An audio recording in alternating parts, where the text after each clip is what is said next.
ಪ್ರೀತಿಯ ದ್ವಿತೀಯ PUC ವಿದ್ಯಾರ್ಥಿಗಳೇ, ಮತ್ತೊಮ್ಮೆ ನಮ್ಮ ಯೂಟ್ಯೂಬ್ ಚಾನಲ್ಗೆ ಸ್ವಾಗತ. ನನ್ನ ನಡೆದಂತಹ ಏನಂತೀರ ಫಸ್ಟ್ ಟೆಸ್ಟ್ ಆಗಸ್ಟ್ 2026. ಏನು ಸರ್ ಕಟ್ ಮಾಡ್ಕೊಂಡು ಬಂದುಬಿಟ್ಟಿದ್ದೀರಲ್ಲ ಅಂತ ಕಟ್ ಮಾಡಿದೆಯಪ್ಪ. ಯಾಕೆಂದರೆ ಇಲ್ಲಿ ಇಂಗ್ಲೀಷ್ ಮೀಡಿಯಮ್ ಇತ್ತು. ಇಂಗ್ಲೀಷ್ ಮೀಡಿಯಮ್ ಈಗಾಗಲೇ ಅಪ್ಲೋಡನ್ನು ಮಾಡಿಕೊಟ್ಟಿದ್ವಿ. ಇನ್ನೊಬ್ಬರು ನಮಗೀಗ ಕನ್ನಡ ಮೀಡಿಯಮ್ ಯಾವುದು ಎಕನಾಮಿಕ್ಸ್ ಕ್ವಶನ್ ಪೇಪರನ್ನು ಕಳಿಸ್ಕೊಟ್ಟಿದ್ದಾರೆ, ಚರಣ್ ಪೂಜಾರಿ ಅಂತ. ಧನ್ಯವಾದಗಳು ಅವರಿಗೆ, ಗಾಡ್ ಬ್ಲೆಸ್ ಯು. ಇದೇ ರೀತಿಯಾಗಿ ಮುಂದಿನ ದಿನಗಳಲ್ಲಿಯೂ ಕೂಡ ತಮ್ಮ ಪ್ರಶ್ನೆ ಪತ್ರಿಕೆಗಳನ್ನು ನಮಗೆ ಕಳಿಸಿಕೊಡೋದನ್ನು ಮರೆಯಬೇಡಿ, ಆಯಿತಾ. ಇದು ಉಡುಪಿ ಜಿಲ್ಲೆಯ ಒಂದು ಪ್ರಶ್ನೆ ಪತ್ರಿಕೆ ಆಗಿರುತ್ತೆ. ಯಾವ ಜಿಲ್ಲೆದಾದರೆ ಏನು ರೀ, ಅವೇ ಪಾಠಗಳು, ಅವೇ ಇಂಪಾರ್ಟೆಂಟ್ ಕ್ವಶನ್ಸ್ಗಳು, ಅದೇ ಪೋರ್ಷನ್ನು. ಎನಿಹೌ ಸರಿಯಾದ ಉತ್ತರವನ್ನು ಆರಿಸಿ ಬರೆಯಿರಿ ಅಂತ ಇದೆ. ಹೌದಲ್ವ, ಚೂಸ್ ದ ಕರೆಕ್ಟ್ ಆನ್ಸರ್ ಅಂತ. ಒಂದು ಆರ್ಥಿಕತೆಯ ಕೊರತೆಯ ಸಂಪನ್ಮೂಲಗಳು ಡ್ಯಾಶ್ ಅಂತ ಇದೆ. ರಿಸೋರ್ಸ್ ಏನಾಗುತ್ತೆ ಅಂತ ಎಕನಾಮಿಕ್ ಹ್ಯಾವ್ ಡ್ಯಾಶ್ ಅಂತ, ಹೌದಲ್ವ. ಅದನ್ನು ನಾವು ಸ್ಪರ್ಧಾತ್ಮಕ ಬಳಕೆಯನ್ನು ಹೊಂದಿವೆ ಅಂತ ಕರಿತೇವೆ. ಆಪ್ಷನ್ ಎ ಸರಿಯಾದ ಉತ್ತರ. ಸಾಮಾನ್ಯವಾಗಿ ಒಂದು ಔದಾಸೀನ್ಯ ವಕ್ರರೇಖೆಯ ಆಕಾರವು ಡ್ಯಾಶ್ ಅಂತ ಇದೆ.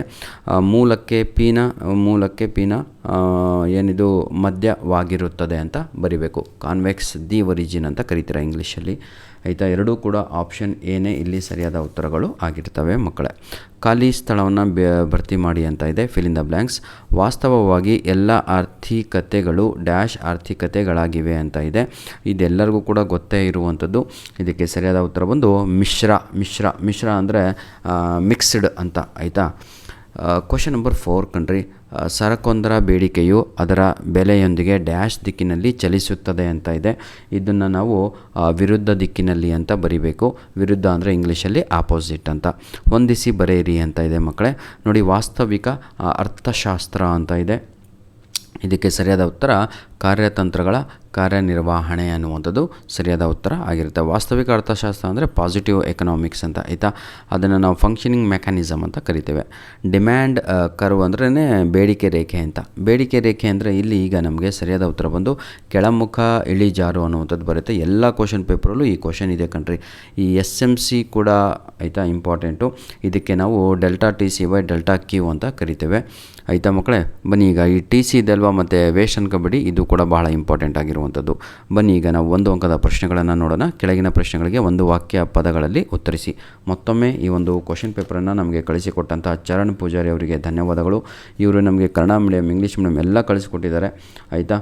God bless you my dear. English question paper ಕೂಡ ಕಳಿಸಿಕೊಟ್ಟಿದ್ರು, ಆಯಿತಾ. ಬನ್ನಿ, ಈಗ ನಾವು ಕೆಳಗಿನ 3 ಪ್ರಶ್ನೆಗಳಿಗೆ ಸುಮಾರು 6ನೇ ಪ್ರಶ್ನೆ. ಔದಾಸೀನ್ಯ ವಕ್ರರೇಖೆ ಎಂದರೇನು ಅಂತ. ಇದನ್ನು ನಾವು ಏನಂತೀರ ತಾವುಗಳು ಏನಂತ ಕರಿತೀರ ಕಣ್ರಿ. ಗ್ರಾಹಕ ಇರ್ತಾನಲ್ವ, ಗ್ರಾಹಕನಿಗೆ ಸಮಾನ ತೃಪ್ತಿಯನ್ನು ನೀಡುವ 2 ಸರಕುಗಳ ವಿರುದ್ಧ ಸಂಯೋಜನೆಗಳನ್ನು ಪ್ರತಿನಿಧಿಸುವ ರೇಖೆಯನ್ನು ನಾವು ಏನಂತ ಕರಿತೀವಿ, ಔದಾಸೀನ್ಯ ವಕ್ರರೇಖೆ ಎಂದು ನಾವು ಕರಿತೇವೆ, ಆಯಿತಾ. ಅದಕ್ಕಿಂತ ಈಸಿ ಇದು ಕೂಡ ಹೌದು. ಏನದು ಸರಾಸರಿ ಸ್ಥಿರ ವೆಚ್ಚ ಎಂದರೇನು ಅಂತ ಇದೆ. ಏನೂ ಇಲ್ಲ ಕಣ್ರಿ. AFC = TFC/Q ಅಂತ ಬರೆದ್ರೆ ಮುಗದೇ ಹೋಯಿತು.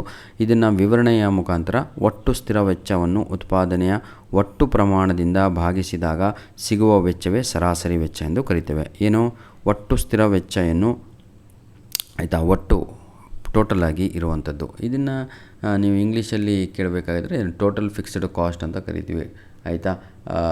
ಗೂಡ್ಸ್ ಕಣ್ರಿ, ಗೂಡ್ಸ್ ಏನು ಸ್ಥಿರ ನೋಡಿ. ಒಟ್ಟು ಸ್ಥಿರ ವೆಚ್ಚವನ್ನು ಉತ್ಪಾದನೆಯ ಒಟ್ಟು ಪ್ರಮಾಣದಿಂದ ಭಾಗಿಸಿದಾಗ ಸಿಗುವ ವೆಚ್ಚವೇ ನಾವು ಸರಾಸರಿ ವೆಚ್ಚ ಅಂತ ಕರಿತೇವೆ. ಈಗ ನಾವು 2 ಅಂಕದ ಪ್ರಶ್ನೆಗಳನ್ನು ಇಲ್ಲಿ ನೋಡ್ಬೋದು.